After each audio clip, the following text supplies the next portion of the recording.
The Peelers Golf Club today, and I'm going to talk about a little bit of putting. The course is absolutely saturated out there, so the chances are the course will be pretty much dead all day, but the greens are absolutely soaking. So I thought I'd do a quick video inside just to discuss the importance of a basic error that I see from just any level of golfer who, when they're on the putting green and they're with long putts, what they'll do is they'll try and lift the putter up on the way back, almost lifting the putter off the green, and when they come back down it's quite a steep angle, steep action, so they almost get into this action where they lift the putter up straight away, they reduce the loft in the putter, that's why they just hit the ball into the ground.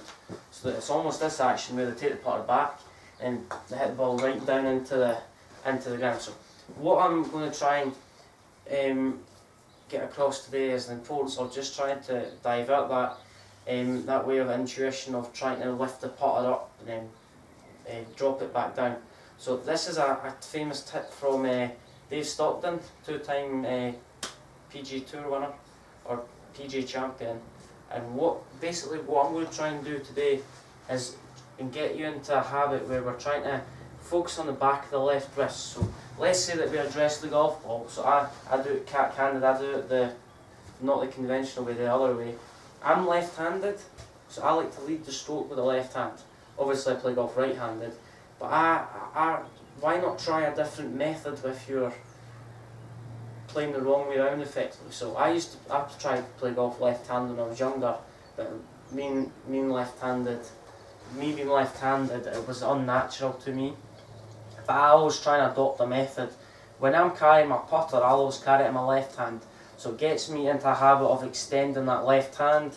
Feel like the left hand's leading the stroke. It sounds daft, but all these little pointers will help you in the right direction. So if I walk my putter in the left hand from my bag to the green, it strengthens my left hand. I understand that I need to keep this flat left wrist to try and keep the putter above. So if I change my grip, then the putter's going to change.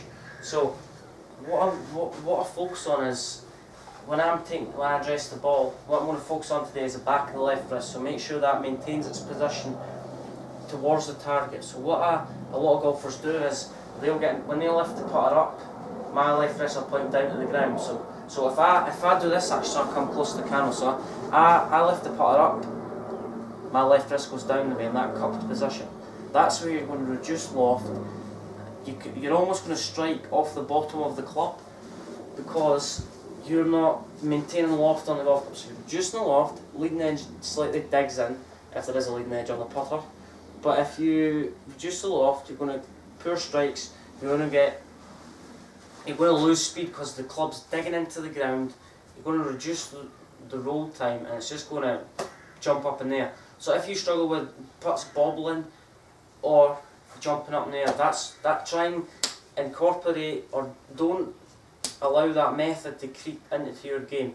So don't try and pick the putter up then drop it down on those. What you need to focus on is keep the club low to the ground. So feel like the club stays low and slow to the ground. Done a video on this the other day. So if you keep it low and slow, you'll shallow it out, and then you'll try and hit the putts on the up. So you'll get the ball hitting on the up straight away, which takes all the spin out of the ball. It almost takes any slight dirt or any other altercations throughout the stroke away. So let's focus on the back of the left hand. So back of the left hand, feel like it moves towards the target.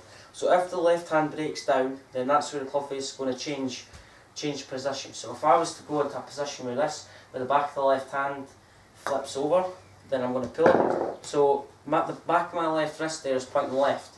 So the chances are the putter is going to be flipped over, and if I come back in, because the right hand's overtook the left hand, so if I get into another position where the left hand goes out to the right, there's a good chance that the ball is going to go out to the right because the face hasn't rotated. So if you feel like the club goes back, and just focus on the position of the left hand, feel like the left hand goes straight back, straight through. It sounds a bit daft, but I see a lot of guys who are not focused on the left hand, obviously because it's quite a technical way of thinking, but that's the method I use for my own game.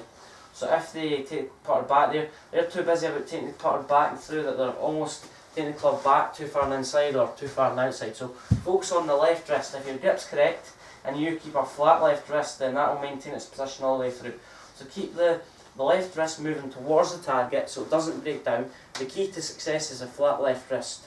So if that left wrist breaks down and the right hand, you can see the right hand on the putter, then the club's rolled over. So make sure that the left wrist remains flat. So that position, club face and left wrist are in a good position. So and the left wrist pointing towards the target.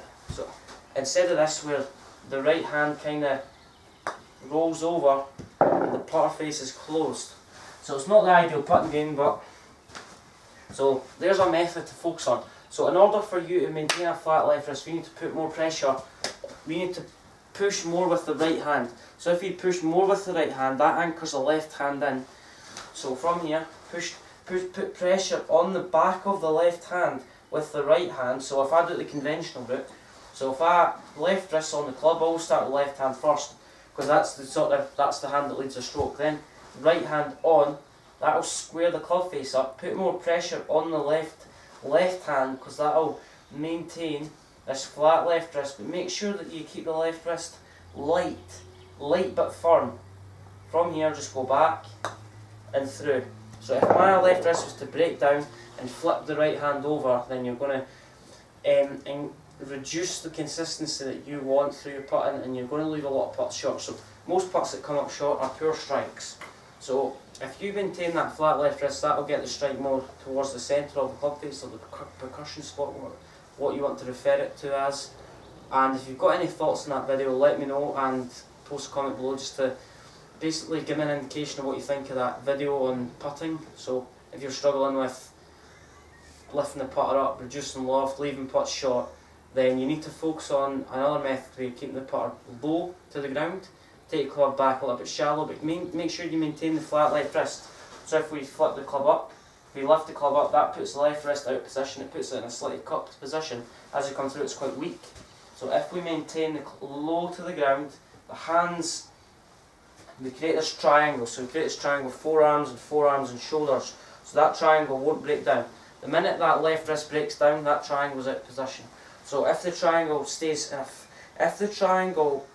in relation to my sternum, then that's where the triangle will remain in a good position. But the moment that triangle moves to the left, so if I've got a poor grip, that moves the triangle out to the left. So my sternum's in a good position, but my hands are moved to the left. So if I go like that as well, then moves the triangle out to the right. So if you've got any thoughts on the video, let me know.